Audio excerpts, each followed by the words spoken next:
Good morning mga ka-Ride Technology. Update tayo sa tanim kong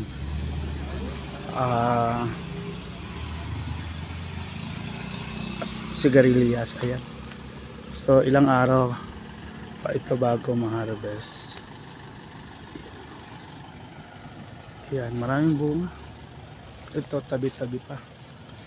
So medyo malaki na. Ayan, ka-harvestin ko na yan bukas. Ayan.